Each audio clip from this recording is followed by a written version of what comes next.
All right, good morning, everybody. Welcome to Pediatric Grand Rounds. We have a great group here, really, I think, to honor our Cohen lecturer. We'll say a few words about that in a minute. But first, let me just make our land acknowledgement. We recognize that Stanford sits on the ancestral land of the Muwekma Ohlone tribe. This land was and continues to be of great importance to the Ohlone people. Consistent with our values of community and inclusion, we have a responsibility to acknowledge, honor, and make visible the university's relations to Native people. And then also want to make sure everybody sees on the left our easy method for people to get CME credit, as well as American Board of Pediatrics MOC Part 2. All right, next slide, please. We have a couple important announcements. First, I just want to call your attention to the wonderful lineup. And as always, we have such a debt of gratitude to the Pediatric Grand Rounds Committee. Two really outstanding lectures coming up, really important. One is the Marie DiCarlo Lectureship in Pediatrics. We're so excited to host former State Senator Richard Pan, a pediatrician who's been such a wonderful partner to all of us engaged in advocacy and the folks in the Office of Child Health Equity really for very many years. And then also really excited that Christopher Russell is going to be speaking to us. He's one of our new faculty, very distinguished, nationally renowned health services researcher in children with medical complexity. So he will be giving grand rounds the following week. Next slide. A couple really important forums that are upcoming. So the Med Ed Forum, make sure everybody saves the date, Tuesday, September 10th, when we're going to be hearing from the co-director of research and medical education at the Children's Hospital of Philadelphia as we hear about innovations in medical and biosciences education. Very important, save the date. And then the next save the date is we're now have just put the finishing touches on the program for the annual MCHRI Symposium. We really use this particular event as an opportunity to tackle really challenging issues, bring in thought leaders, and then use it as a forum to engage in conversations with the dean, the senior associate dean of research, the foundation, the board, the hospital leadership. And this year, the topic is information and disinformation in maternal and child health. I think some people will recognize Chris Longhurst, who was a CMIO here a number of years ago. Michelle Mello, very, very distinguished faculty in the law school. Sarah Cody, who had guided us through the pandemic. So this is a wonderful lineup. And as always, MCHRI puts together a fabulous symposium. And then we'll be hearing from there'll be lots of other really engaging topics, but this is the theme for the year. So make sure to get that on your calendar. It's going to be a busy fall. And then next slide. Great. Okay. So it is my great pleasure to introduce this year's Harvey J. Cohen Endowed Lectureship in Pediatrics. I think everyone here knows that Harvey was chair of the Department of Pediatrics. It was from 1993, just after the hospital opened, to 2006. We've had so many opportunities to celebrate Harvey over the last year, but Harvey grew the Department of Pediatrics from about 50 faculty to nearly 200. And when he stepped down as chair and chief of staff, his lectureship was named in his honor. And we've decided to use this every year as a way of celebrating one of our own physician scientists. And it's a really special occasion. And we have a lovely dinner with Harvey and his wife tonight and a number of Dr. Reddy's mentors. So it's going to be a wonderful event. So let me just tell you a little bit about Dr. Sushma Reddy. She completed fellowships in cardiology at Columbia and then further specialized in cardiac intensive care at Boston Children's. Following her training, she joined Stanford as an instructor and then was subsequently appointed an assistant professor of pediatrics. She was the recipient of a KO8 award and an AHA, American Heart Association Early Career Award. More recently, Sushma is the PI of an NIH R01. She has a really competitive and prestigious MCHRI Faculty Scholar Award, and then she has multiple grants through different foundations. And 2 years ago was promoted to associate professor. Anyone who's had the great pleasure of working with Sushma, as I have on the wards, knows she's just a consummate physician. She's a wonderful mentor, and I think she's such a shining example of what we are doing in the Department of Pediatrics in identifying our most promising physician scientists, and it's just been thrilling to watch the success of Sushma's career. Very briefly, her overall goal is to develop biomarkers as a plasma signature of myocardial events to better understand the mechanisms of heart failure, improve surveillance of disease progression, identify novel therapies for children with congenital heart disease at risk for heart failure. I suspect you will hear about her mentorship by Dan Bernstein, perhaps. I know he's been just a wonderful mentor throughout her career. and it's really looking forward to her presentation. She also has important national roles. She's a member for many years, has been the American Heart Association member on the Council on Cardiovascular Disease of the Young. She's for many years been a reviewer at the American Heart Association Grant Review Committee. And then internationally, she's on the Right Ventricle International Working Group in Congenital Heart Disease and the Committee for Scientific Sessions Programming for the American Heart Association. She's been nominated for numerous teaching awards and has a very, very distinguished record as a mentor across the spectrum, from high school students engaged in our PIPS program, the Pediatric Internship Program, other pathway programs, including a Meharry medical student through the Cardiovascular Institute. She's had numerous postdoctoral fellows, pediatric cardiology fellows, and it's just such a pleasure, Sushma, to welcome you to give you the Cohen Lecture this year. Dr. Leonard, Dr. Cohen, thank you so much for the invitation. It's an absolute pleasure to be here. For those of you here in person, for those of you over Zoom, thank you for being here and good morning. Let's talk pediatric heart failure. In particular, let's discuss the magnitude of the problem in congenital heart disease. Let's discuss the role of coronary microvascular dysfunction as a cause of heart failure in congenital heart disease. And then I'd like to touch upon the possibility that coronary microvascular dysfunction in children may lead to an early atherosclerotic risk in our young adults with congenital heart disease. I see Dr. Bernstein, so I have to say hello. There has been an extraordinary improvement in survival in congenital heart disease. You can see an almost 30% reduction in mortality from the 1980s to the early 2000s. And this is mostly attributable to infants with the most severe forms of congenital heart disease. And with this wonderful, dramatic improvement in survival, we're now increasingly beginning to see late complications, such as obstruction to flow of blood, leaky valves, rhythm disturbances, all of which is leading to a dramatic increase in the number of acute decompensated heart failure admissions across the nation, an increase in length of stay, an increase in mortality, an increase in the median costs greater than $150,000 per patient. Over 15% of pediatric admissions across the country are for children with the most severe forms of congenital heart disease and mostly related to heart failure. But as we've increased all our resource utilization in the last decade or so, with the use of extracorporeal support, with the use of ventricular assist devices, our standard heart failure therapies, our medical therapies, have largely been ineffective in children with heart failure secondary to congenital heart disease. And this is what we must focus on if we want our children to stay at home, stay out of the hospital, go to school, and be with their friends and families. The reasons why our medical therapies are ineffective in this population are because there are so many causes of heart failure in children with congenital heart disease, and it's impossible for one medication to address all of these problems. So for example, you could have children who have residual disease after they've had a palliation.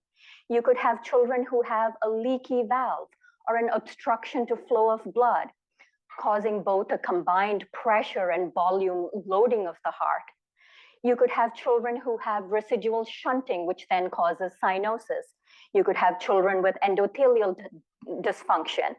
In addition to all of these, you now have all the extra cardiac problems. It could be pulmonary vascular disease. It could be pulmonary parenchymal disease.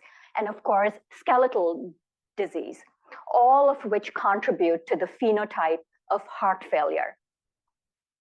We directed our attention to the most severe form of congenital heart disease, those born with single ventricle heart disease, where they have a single pumping chamber instead of two pumping chambers, and this pumps both to the systemic as well as to the pulmonary circulation. these patients have a greater than 50% probability of heart failure by the time they're in their 20s, greater than 50%. And we asked ourselves, could a lifetime of stressors in the form of pressure, volume, loading, cyanosis, repeated cardiopulmonary bypass runs causing ischemia reperfusion, vascular shear stress from all the grafts and conduits we have in place, could all of these lead to coronary microvascular dysfunction? As a field, we're ready to move beyond targeting just the myocardial biology, the cardiomyocyte biology, to looking for novel therapeutic targets such as the microvasculature. But what is the microvasculature? This schematic could be extrapolated across multiple arterial beds. It could be the coronary bed that's supplying the heart. It could be the renal bed that's supplying the kidneys. It could be the splanchnic circulation, the hepatic circulation. You have the macro circulation, which comprises the large arteries, which bring flow to the organ. Then you have the microcirculation, which is comprised of the small arteries and arterioles. And this is where we regulate arterial tone. And then you have the capillary network all the way at the end, which is where you have exchange of oxygen and nutrients. Our standard imaging modalities, such as echocardiography, can show you beautifully the proximal large coronary arteries. Cardiac cath shows you the entirety of the large coronary vessels. And in fact, you may begin to see the beginnings of some of the small arteries. But what about the arterioles? What about the capillaries? There's an entire network that we can't see. Using ex vivo 3D reconstruction of the microvascular bed for the first time in congenital heart disease, we have shown the complexity, the exquisite complexity of the capillary network within the heart. Now, the endothelium is the lining of all of these blood vessels, and endothelial dysfunction is a major component of coronary microvascular dysfunction. All of these disorders, diabetes, aging, atherosclerosis, hypertension, chronic pediatric diseases such as obstructive sleep apnea, chronic kidney disease, can all lead to endothelial dysfunction, both structural and functional. And I'd like to show you over the course of this talk that congenital heart disease should also be included in this. Once the endothelium is damaged by these stressors, there's reduction in nitric oxide production, which then influences your vascular tone. There's oxidative stress, which could then trigger an inflammatory response. The inflammatory response in the endothelial cells then comes back to the endothelial cells, where the endothelial cells become a further source in addition to being a target of inflammation. Inflammation can then cause the capillaries to become leaky, which is the increased capillary permeability. If this occurs in the lung, you have interstitial edema and difficulty with gas exchange. If this occurs in the heart, you have myocardial dysfunction. If this occurs secondary to sepsis, you have third spacing in all tissues, which could then cause hypotension, tissue hypoxia, and ultimately tissue damage. In addition, endothelial dysfunction also causes an imbalance between vasodilation and vasoconstriction. And this is the hallmark of coronary microvascular dysfunction and causes something termed microvascular angina, which is something you would see in a patient who comes in with chest pain and the proximal coronaries are absolutely normal. It doesn't mean they are normal. It means we can't see where the problem is. And this term was coined sometime in the 1980s and has since received tremendous attention, as you can see by the dramatic increase in publications just over the last few years. let's talk a little bit about this impaired vasodilation. This is not just to a pathologic stimulus. Let's take exercise for example. When we exercise, you would want to improve your coronary flow to your heart, improve flow to your lungs, improve flow to your skeletal system. But if you have endothelial dysfunction, you are unable to improve your vasodilation. So it's not that you're vasoconstricted. You may have good baseline vasodilation and good baseline tone, but when you have a physiologic stressor such as exercise, which needs your vascular beds to further vasodilate, you're unable to do so. And this endothelial dysfunction is not just causing an imbalance in your vascular tone, it's not just causing oxidative stress, it's not just causing inflammation and leaky blood vessels. It's also influencing all the other cells that surround the endothelial cells. So for example, it can activate fibroblasts, causing them to secrete more collagen, which then causes fibrosis. And then it can begin to damage your cardiac myocytes, where you begin to have cardiac dysfunction. And so there's now a novel paradigm in heart failure in adults who have a stiff heart to move away from the focus on LV afterload reduction in the form of milrinone and ACE inhibitors, and perhaps focus on coronary microvascular inflammation as their primary target. And why is this so important? Why is it that in the last few years, the adults have published numerous works on coronary microvascular dysfunction? And this is because coronary microvascular dysfunction has emerged as one of the most important risk factors for major adverse cardiac events. And I'm talking about heart failure, death, myocardial infarction. So this seems to be a very important entity that's only now being recognized and is grossly understudied and underappreciated. So much so that the adult teams are recommending a comprehensive assessment of microvascular function, both by the European and North American societies. But what do we know about endothelial dysfunction in children? This has not been systematically addressed. We don't know if it influences heart failure, if it leads to the development or progression of heart failure. We don't know if there's systemic endothelial dysfunction. Is there coronary endothelial dysfunction? So let me show you a few pieces of evidence that indeed endothelial dysfunction as part of coronary microvascular dysfunction is a problem in pediatrics, and we now need to start addressing this. Let's take cardiopulmonary bypass, for example.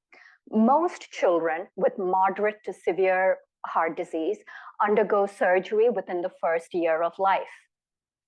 And with this, they need to undergo cardiopulmonary bypass to remove the blood from the heart so that the surgeon can actually operate. We've known for decades now that cardiopulmonary bypass sets off this tremendous inflammatory response, tremendous free radical release, and a tremendous oxidative stress. Does all of this cause endothelial dysfunction? And this paper here shows that indeed it does cause systemic endothelial dysfunction. They address this using Doppler flow in the forearm. They injected acetylcholine to assess endothelial function and showed in the upper figure before the children had cardiac surgery, there's a nice improvement in perfusion in response to acetylcholine. But take a look in the middle graph immediately after bypass. There is a complete blunting of your endothelial response, which means your vascular tone is poor. And those of us in the ICU know this means they're going to need vasoconstrictors to help them maintain vascular tone. And take a look, even 24 hours after bypass, their vascular tone, endothelial function is only beginning to recover. But is this important? Does this have any functional consequence for the patient? And indeed, you can see on the graph to your right, as the endothelial function decreases, urine output begins to fall, which suggests that systemic perfusion is impaired in children who have endothelial dysfunction. Systemic endothelial dysfunction is also seen in adults with repaired cyanotic congenital heart disease. This group also looked at forearm blood flow in response to acetylcholine. You can see in the solid line, control patients, healthy control patients, and they had a robust response to flow, a robust increase in their flow in response to acetylcholine. And take a look in the dotted line. These are patients decades after repair of cyanotic congenital heart disease, they continue to have endothelial dysfunction. What's quite interesting is those who are repaired after 6 months of age have the highest degree of endothelial dysfunction, suggesting that prolonged cyanosis is a precursor to endothelial dysfunction. And I think this is important as we're thinking, should we operate on this child at 3 months? Should we push it off to 6 months? Perhaps we can let them go on to a year. Think about the consequences of cyanosis. And I'm just talking about the endothelium, but this could be the brain and multiple other organs. Let's move on to a completely different system, talking about polycythemia and what it could do to EC function. Polycythemia in children who have chronic hypoxia secondary to obstructive sleep apnea also causes endothelial dysfunction. And this is systemic. So when I'm talking about systemic, this could affect every organ in your body. As hemoglobin increases, you see that the flow-mediated dilation decreases, suggesting that polycythemia increases viscosity-induced shear stress, which can then damage the endothelium. But let's take a step back and think about our patients with single ventricle heart disease. They have multiple runs of cardiopulmonary bypass, they're cyanotic for years, and they have polycythemia. So even without adding any other stressors to the single heart, they are already predisposed to endothelial dysfunction. Some of the earliest work suggesting endothelial dysfunction in the single ventricle population comes from Brian Goldstein's group, and some of this work is being done now by Siddharth Tierney from Pediatric Cardiology also. And Brian Goldstein's group showed that as endothelial function decreases, and this is assessed using reactive hyperemia index, the peak oxygen consumption decreases. And what does this mean? Your peak oxygen consumption gives you an indicator of your exercise capacity. In addition, the peak oxygen consumption tells you about your risk for heart failure. So with decreasing endothelial function, your risk of heart failure increases, and these young adults also had decreased quality of life. Using this data, we now proceeded to ask, is there truly coronary endothelial dysfunction in children with single ventricle heart disease? And we used heart tissue from single ventricle patients from the time of heart transplantation. And we first asked the question, are there any structural abnormalities to this microvascular bed? And subsequently asked, what is the function of the endothelial cells obtained from the coronary bed? To phenotype the coronary microvasculature, I wonder if we could turn the lights down up here. To phenotype the coronary microvasculature from explanted hearts, we used multiple tissue clearing techniques followed by staining of the capillaries. And you can see here in orange red are the individual small capillaries supplying each and every cardiac myocyte. Outlined in green are the actual heart muscle cells. Blue is the nucleus, and the sheets of green that you see in the upper left corner are perivascular fibrosis. And of course, I'm terribly biased here, but isn't the heart just a gorgeous organ under the microscope? Just take a look at this intricacy. And it's no small feat to have the capillaries supply each and every heart muscle cell, because there are 2 to 3 billion heart muscle cells within the heart. We can take multiple slices from this tissue and we can reconstruct and create a 3D reconstruction of the human cardiac microvascular bed. And this is the first time this is being done in human cardiac tissue, and of course, the first time in congenital heart disease. We can then convert this into capillary surfaces and filaments to be able to analyze this data. In the upper left-hand corner, we've converted this into a capillary surface. In the middle, we've converted each capillary into a filament, and we show that there appears to be simplification of the coronary microvasculature in children with single ventricle heart failure. What does that mean? The entire volume of the microvasculature seems to be decreased in children with single ventricles, in children who have the most stressed ventricle and probably need the most capillary flow. In addition, their diameters are much smaller and the branching is dramatically reduced. You can see in the third panel that there seem to be sheets of green at the bottom. And these are areas of fibrosis covering areas where there's been dramatic capillary loss. We can also color code each and every capillary, and we found that the capillaries are much, much longer in children with single ventricle heart disease. I don't know, but perhaps this is to try and provide nutrients and oxygen to areas where there's decreased branching. So having shown a simplification of the microvascular system, we moved on to asking, is there endothelial dysfunction in the coronary vessel, similar to what the adults have shown in ischemic heart disease? And indeed, we show that endothelial cells, which are isolated from the heart at the time of transplantation from the explanted heart, show significant myocardial endothelial dysfunction. You can see endothelial cells here in green.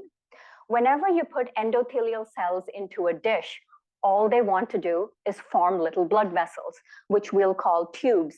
And in the center panel, you can see that they form beautiful tubes, and these are control cells. But take a look at endothelial cells isolated from a patient with single ventricle heart failure. There's been complete disruption of tube formation. These cells are unable to proliferate. They are unable to survive. But this doesn't seem restricted to just the coronary endothelial cell system. Indeed, we found that there appear to be circulating inhibitors of endothelial cell function in single ventricle heart disease. We added plasma from patients who are healthy, plasma from patients with heart failure, to healthy endothelial cells. And again, you can see in the image on the right that plasma from patients with single ventricle heart failure has completely disrupted tube formation and decreased proliferation and survival, suggesting that there are circulating inhibitors of endothelial function in these patients. But I don't want these inhibitors in my patient. But before we can try and get rid of them, we need to know what they are. So we proceeded to use a plasma proteomics profile using high throughput discovery mass spec, and identified that the plasma contains multiple factors that predict cell death, predict apoptosis, predict necrosis, and multiple factors that actually impair cell survival. Most of these are heat shock proteins and pro-inflammatory proteins. In addition, as further evidence of systemic endothelial dysfunction, we found multiple factors that are released from endothelial cells, which are only released when endothelial cells are not well. And these are factors such as multimarin and von Willebrand factor. In fact, in several adult peripheral vascular diseases, von Willebrand factor is being used as a biomarker to predict disease progression. We just have to keep in mind that it's also an acute phase reactant. In addition, you can see in blue that there are multiple endothelial adhesion factors that are down-regulated, and this is in the circulation packaged in extracellular vesicles. These adhesion factors keep endothelial cells together, but when they're decreased, the vasculature could become more leaky. It can now permit leukocytes to move from the vasculature into your tissue and begin the process of immune-mediated dysfunction. These adhesion molecules are also extremely protective to endothelial cells. They are responsible for mechanosensing for fluid shear stress. So again, loss of these protective factors and endothelial dysfunction is being seen in our patients with single ventricle heart failure. So based on this data alone, I'd say that perhaps we need to change the term heart failure for these patients. It's not just the heart that's affected. It seems more of a heart failure syndrome with systemic EC dysfunction, systemic inflammation, systemic oxidative stress. And we need to begin to take care of our patients as a whole and move a little bit away from the focus on just the heart, because it's these systemic responses that make the heart failure even worse. Our next question, of course, was what is making the endothelial cells sick? And in the heart, we identified significant oxidative stress, and this is particularly lipid peroxidative oxidative stress.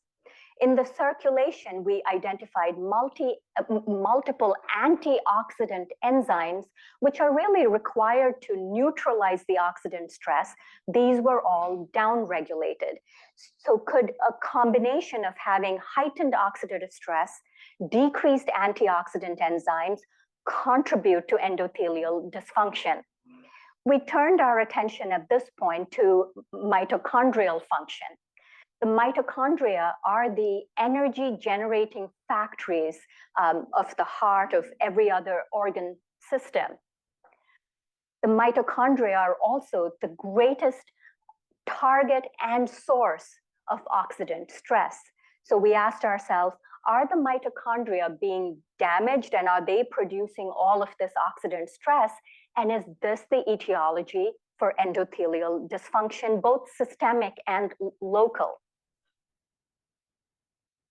We've used endothelial cells that are isolated from the heart, used electron microscopy. We can go to the bottom where it's zoomed in, and you can see in this endothelial cell in asterisk, you can see all the cardiac, you can see the endothelial cell mitochondria that seem very structurally abnormal.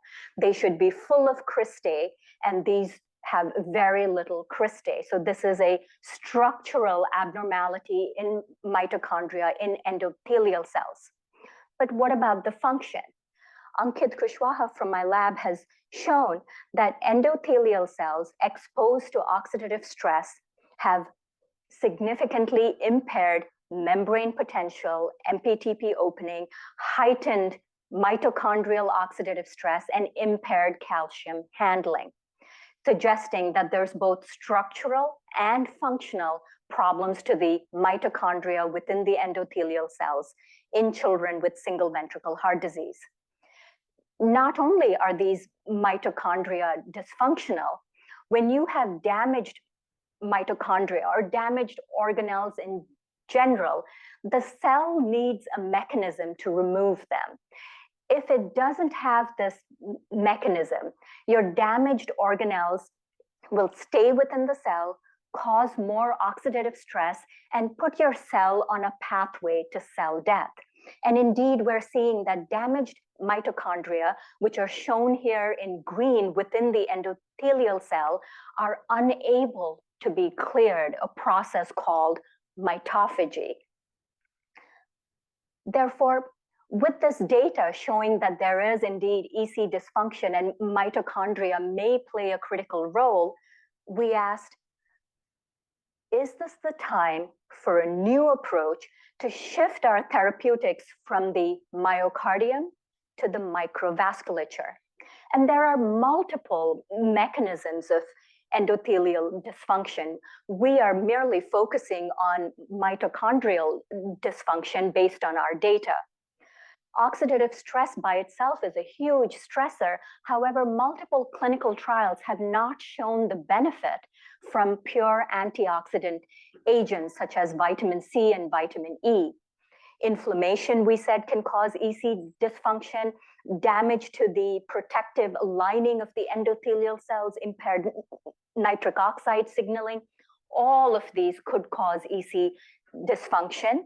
And I'm going to show you some data that focuses on mitochondrial dysfunction. Ankit was able to, again, isolate cells directly from the heart. And I think this is important because we use cell lines, we use iPSCs, and in our hands, we've clearly shown that all these other cells are completely different from the cells that are directly isolated from the patient. We oxidatively stressed these cells, used a seahorse assay to assess how are the mitochondria functioning within these endothelial cells. A seahorse assay tells you about the amount of energy being generated by mitochondria. In black, you can see control untreated healthy cells where they have a robust ATP production. In red, you see cells that are oxidatively stressed, and you have a dramatic decrease in ATP production. In green, you see a calcium chelator called BAPTA, which is completely rescuing energy production. And then in pink and blue, you see two other agents which are partially rescuing energy production. In pink is an agent called elamoprotide, which is currently in clinical trials for Barth syndrome. And this protects the mitochondria from oxidative stress, particularly lipid peroxidation.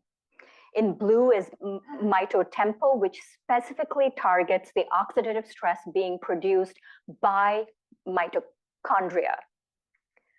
Since we saw this robust response to calcium chelation, we asked if improving calcium homeostasis within the cell and within the mitochondria, either directly or by targeting some of the downstream pathways of calcium which lead to cell death, could that improve mitochondrial function? And indeed, it was able to rescue mitochondrial function. But this is merely one aspect where we're showing that we could potentially rescue endothelial function by rescuing mitochondrial function. With this very encouraging data, Ankit is now going to move forward with a high throughput screen testing mitochondrial targets, calcium chelation targets, and some other targets. But this wouldn't be complete without my discussing SGLT2 inhibitors. These are the sodium glucose co-transporters, which are used in diabetes and incidentally found to have very favorable cardiovascular outcomes. This has now been validated by multiple clinical trials in adults showing that SGLT2 inhibitors improve cardiovascular adverse events. And this has direct effects on endothelial function, not direct effects on the cardiac muscle cells. Ankit tested this in our lab and showed that indeed it seems to improve endothelial function, very encouraging data. And this seems completely independent of mitochondrial function, which makes sense because is cell signaling so simple? Is this complex organ system so simple that you target one pathway and improve everything? If it was the case, we would have cured heart failure 1,000 times over by now, showing that we really need to understand, is there a problem? What's causing the problem?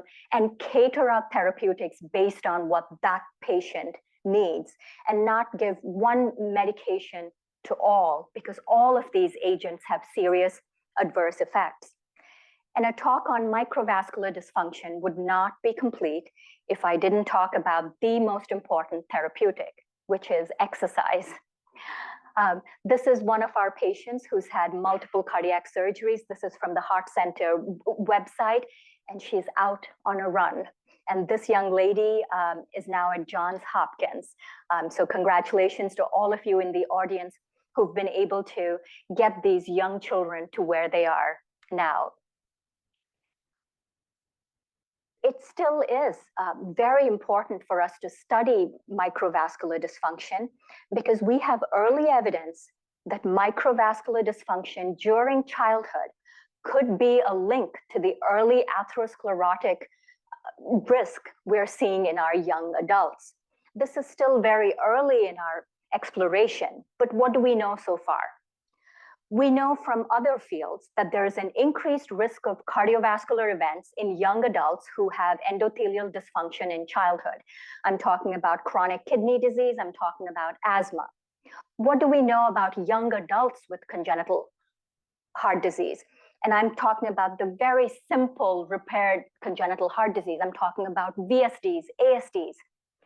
From the UK Biobank data, looking at thousands of patients, take a look at the red bar here, and you can see that these patients have a dramatic increase compared to age-matched control adults of acute coronary syndrome, stroke, heart failure, and atrial fibrillation.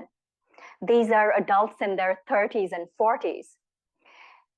And adults, individuals with these simple congenital heart defects which have been repaired, who have less than 2 cardiovascular risk factors such as hypertension, hyperlipidemia, smoking, all of these other things, have a 29% rate of major adverse cardiac events, 29%, and they have less than 2 traditional cardiovascular risk factors.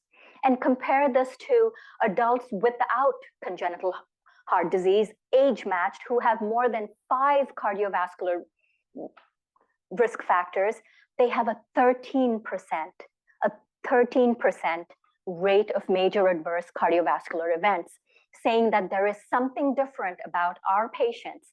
And I would like to put it out there that maybe the endothelial dysfunction and the lack of vascular health in our children is predisposing them to these early atherosclerotic related events. To further confound this problem, we are seeing premature biological aging in children with single ventricle heart disease. We were able to assess the telomere length, which is within the DNA in white blood cells in our patients, in over 150 patients with single ventricle heart disease. The red map here shows children who are less than 10 years of age, and this is their average telomere length. In blue are those in their teens, and you can see the spread has increased. In green are those in their 20s with a shift in the distribution to the left, which says that the telomeres are much shorter. What does this mean? These shorter telomeres are showing that the biologic age in these children who are just in their 20s, young adults, is about 6 years older than their chronologic age-matched controls. And why is this important? Tony Viscore from Stanford showed recently that with organ aging, with premature organ aging, your heart failure risk increases. So we have children who seem to have EC dysfunction, early sclerotic risk, premature aging, all of which is compounding their heart failure risk. So I'd like to summarize by saying pediatric heart failure is approaching an exceeding mortality seen with many common pediatric cancers. And the challenges specific to our children with heart failure are unique and need us to think beyond cardiomyocyte biology to identify novel therapeutic targets, not only to preserve their vascular health now, but to improve their vascular health as adulthood, as young adults. This little girl who's already had cardiac surgery, how can we best support this little girl? How can we best support her vascular health as she continues to grow? I'd like to thank all my colleagues in the lab, all of my collaborators, and in particular, I'd like to thank Dr. Bernstein, who's been a source of support, mentorship, sponsorship, both academically, clinically, and personally in every possible way. And I couldn't ask for a better person to work with. I'd also like to thank MCHRI, which is via Dr. Leonard, which has been absolutely instrumental in obtaining external funding. Thank you, everyone, for your attention.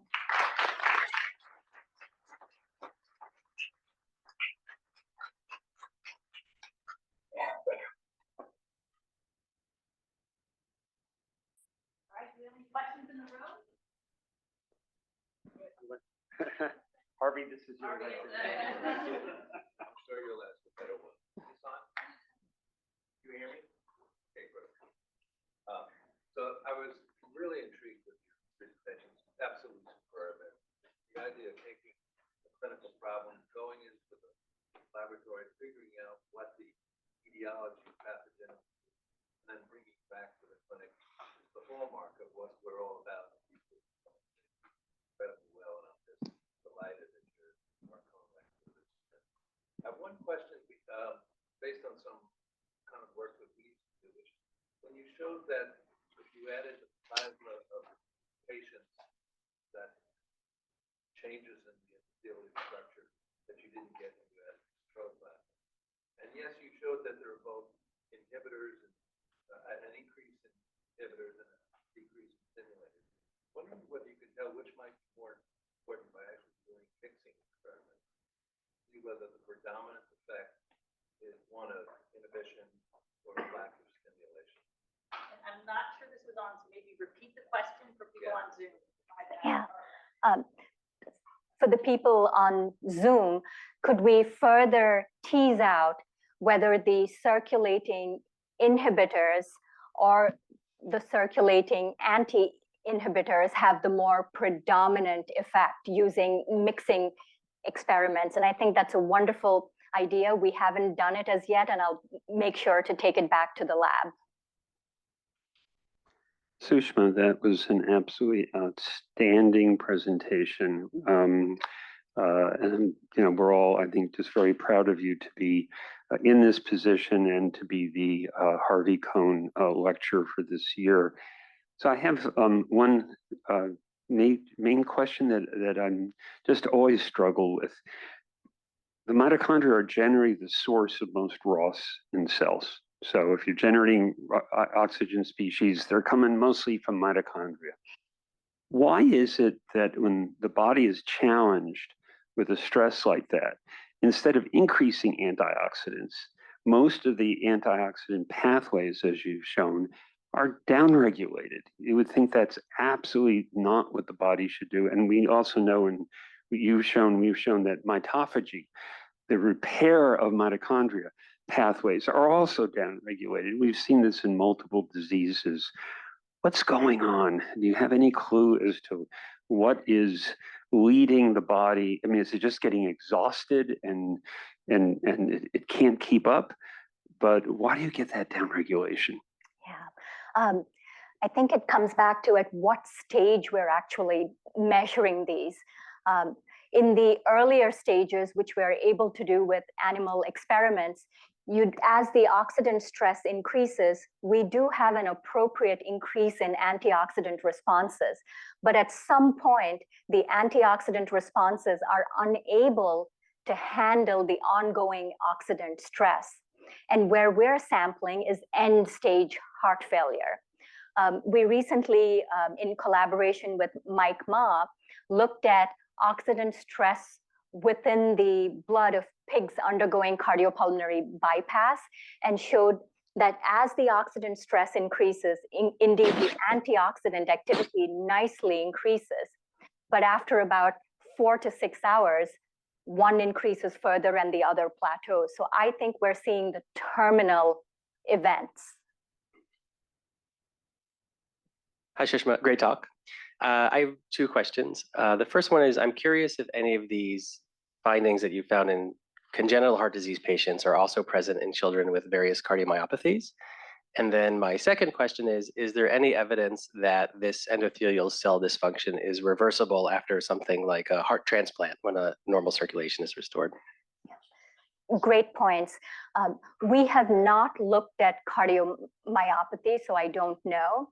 We started with the most severe form of congenital heart disease, and the goal would be to go from single ventricle to someone with a biventricular circulation and tease this out across the spectrum of cyanotic congenital heart disease and then go to acyanotic heart disease.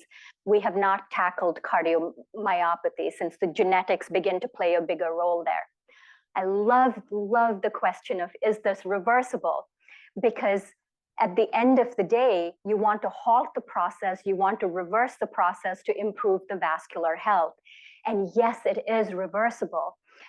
Even when you have endothelial cells that are stressed, isolated from these patients, after a few passages, giving them the appropriate nutrition, they revert to a near normal phenotype, saying that even in end-stage heart failure, this can be reversed.